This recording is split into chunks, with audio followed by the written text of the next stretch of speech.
Hello everybody, నేను Sujani. Welcome to my channel salt and Sujani, my daily cooking vlog. ఈరోజు మీ అందరికీ ఒక season special super tasty and unique recipe అండి. ఎర్ర తోటకూర పరాఠా చాలా బాగుంటుందండి. అండ్ సీజన్ స్పెషల్ ఎందుకంటే ఇప్పుడు మనకి వింటర్ సీజన్ స్టార్ట్ అయిపోయింది అండ్ మార్కెట్లో ఎంత మంచి తాజా ఆకుకూరలు దొరుకుతున్నాయండి.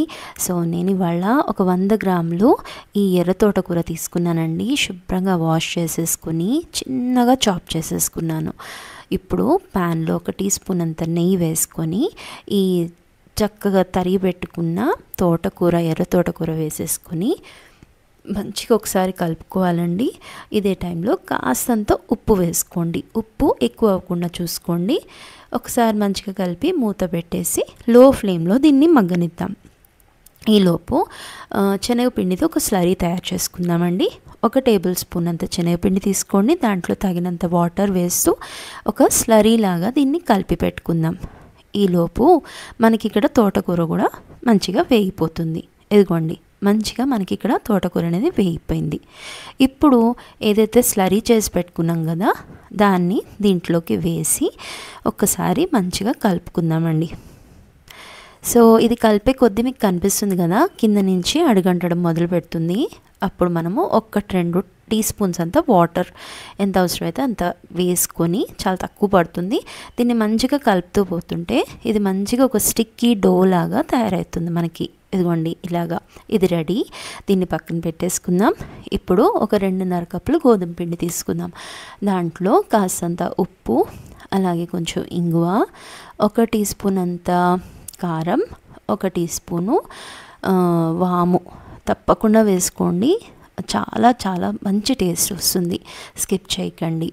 తర్వాత ఇంకా ఇదేదైతే తోటకూర ఎర్ర తోటకూర మిక్చర్ తయారు చేసి పెట్టుకున్నాం కదా అది వేసుకొని మంచిగా సెమీ సాఫ్ట్ డో లాగా దీన్ని మనము కలుపుకొని ఒక 15 నిమిషాలు దాన్ని రెస్ట్ అవనిద్దామండి. ఈ లోపల ఈ పరాఠా తోటి సర్వ్ చేసే ఒక మంచి చట్నీ రెసిపీ చూపిస్తున్నాను, డెఫినెట్గా ట్రై చేయండి. ఒక గ్రైండర్ జార్లో కాస్తంత కొత్తిమీర, పుదీనా, అల్లం, వెల్లుల్లి, కారానికి తగినట్టు పచ్చిమిర్చి, అలాగే ఒక 2 టేబుల్ స్పూన్లు పుట్నాల పప్పు, ఒక మీడియం సైజు టొమాటో, అలాగే 1 టీ స్పూన్ జీలకర్ర, టేస్ట్ని బ్యాలెన్స్ చేయడానికి కొంచెం అంతా ఒక 1/2 టీ స్పూన్ అంతా షుగర్, ఇంకా 1 టీ స్పూను నల్లుప్పు అంటారు కదండి అది వేసేసుకొని దీన్ని మంచిగా చట్నీలాగా గ్రైండ్ చేసేసుకోవాలి. మోస్ట్లీ వాటర్ అవసరం పడదు, అవసరం పడితే కొంచెం ఒక 1-2 టీ స్పూన్స్ అంతా వాటర్ మీరు వేసుకోవచ్చు. ఇదిగోండి చక్కగా ఇది ఒక చట్నీ రెడీ అయిపోయింది. చాలా బెస్ట్ కాంబినేషన్ అండి. ఏదైనా పరాటాకి డెఫినెట్గా మీరు ఇది ట్రై చేయండి. అంతేనండి, పరాటాలని నేను మంచిగా రోల్ చేసేసుకొని 2 వైపులా మంచిగా నెయ్యితోటి రోస్ట్ చేసేసుకుంటాను. ఎన్ని కావాలంటే అన్ని పరాటాలు మనము తయారు చేసుకొని దీన్ని చక్కగా చట్నీతోటి ఉల్లిపాయతోటి సర్వ్ చేసుకోండి. సో అంతేనండి, అలా మన సూపర్ టేస్టీ అండ్ న్యూట్రిషియస్ ఎర్ర తోటకూర పరాఠా రెడీ అయిపోయింది. ఫ్రెష్ చట్నీతో సర్వ్ చేసి ఎంజాయ్ చేయండి. రెసిపీ నచ్చినట్లయితే ప్లీజ్ లైక్ చేయండి, నా ఛానల్ని సబ్స్క్రైబ్ చేసుకోండి. మరో రెసిపీలో కలుద్దామండి. Thank you for watching.